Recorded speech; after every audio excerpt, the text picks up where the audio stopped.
The Story Vault presents Six Gun Riders. Episode 1. Blood in the Dust. The sun was sinking low over the New Mexico plains, dragging long shadows across the battered Ward homestead. The air was heavy, the silence sharp enough to cut. Jesse Ward stood alone on the porch, a battered rifle in his hands, his eyes locked on the distant tree line where a dust cloud curled up into the burning sky. Riders were coming, and Jess knew it wasn't for talk.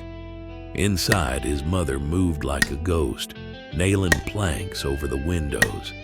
His little brother, Sammy, huddled close, wide-eyed, clutching a worn toy horse. In the kitchen, his father, once a proud rancher, now a broken man with a bad leg, loaded a rusty old revolver with trembling hands.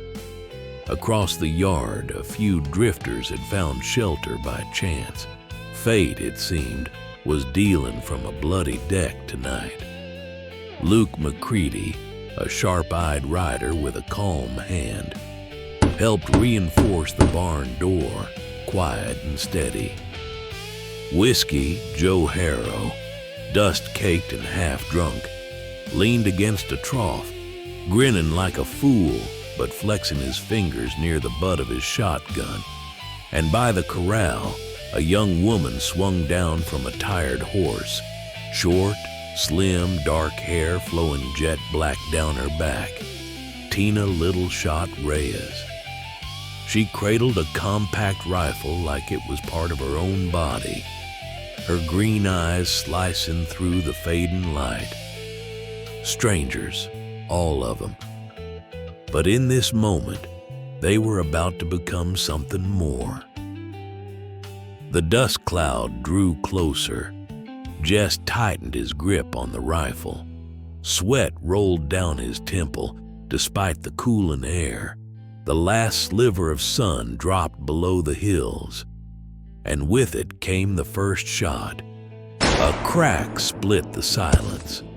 The porch post beside Jess exploded in a spray of splinters. Then the thunder of hooves, the roar of men, the fire of gunpowder. Hell had arrived. Jess ducked low, firing back into the charging mass. Horses screamed, men shouted, bullets ripped through the yard like angry hornets. Luke dropped one rider clean with a shot to the chest, his movements precise, mechanical. Whiskey Joe, half laughing, half cursing, hurled a flaming whiskey bottle into the dust. It exploded in a bloom of fire, sending two horses bucking and shrieking into the night. Tina, calm as a stone, raised her rifle. One clean shot. A thug riding at full gallop tumbled from his saddle, dead before he hit the ground. It wasn't a battle. It was survival. Ugly, bloody, desperate. Jess vaulted off the porch as the barn caught fire, the flames roaring up into the night sky. He tackled a heavy-set raider near the corral. They rolled in the dirt, fists flying, boots kicking. Jess found a pitchfork lying nearby, and without thinking, he drove it through the man's gut. He staggered back, staring at the blood on his hands. Inside the house, his mother screamed as another thug smashed through the window. Luke barreled in, wrestling the man to the ground, slamming the butt of his revolver into the attacker's skull. Near the well, Whiskey Joe fought dirty, gouging, kicking, headbutting. Blood streaming from his brow, teeth bared in a wild grin. And through it all, Tina moved like a ghost, sharp, precise, deadly. Her small frame darting from cover to cover, her rifle singing death.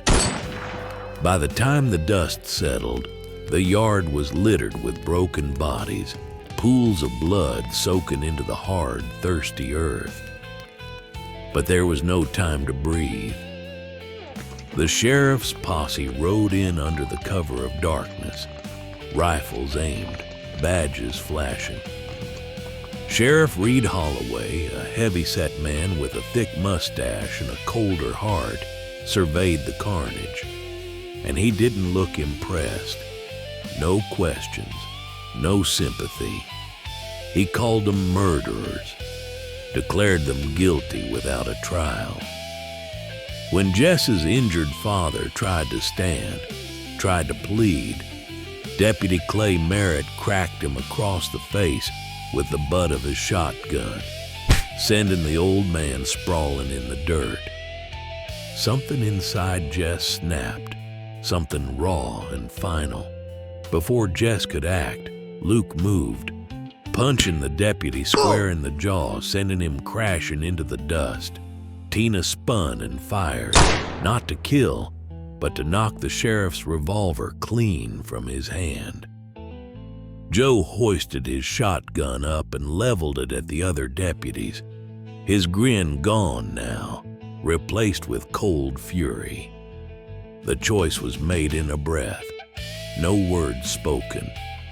They ran, scrambled for horses, gunfire splitting the night behind them. They rode hard, dirt spraying from pounding hooves, the sheriff's curses lost in the roaring wind. They didn't stop until the stars blinked overhead and the land stretched empty and silent before them. Under the shelter of a dry wash, the four of them huddled together, bruised, bloodied, breathing hard. Jess stared at his hands. Tina silently cleaned her rifle. Luke kept watch, every muscle taut. Joe swigged from his canteen, water now, not whiskey.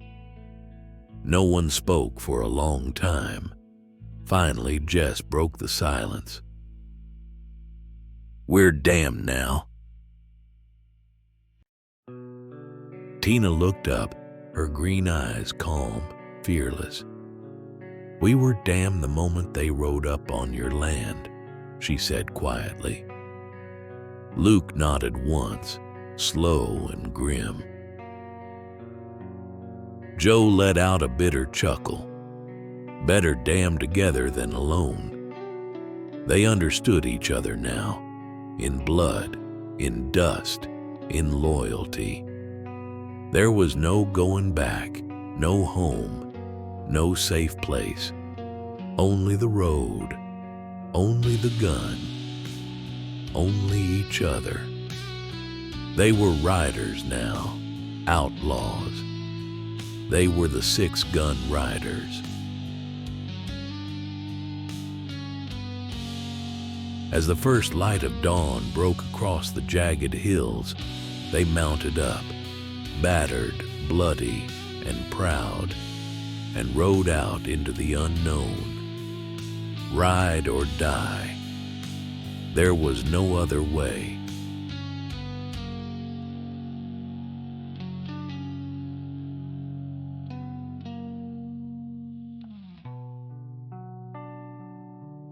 If you enjoyed this story, partner, don't forget to hit that like button and subscribe for more gritty Western tales. There's a whole lot more dust, blood, and brotherhood still to come. See you on the trail.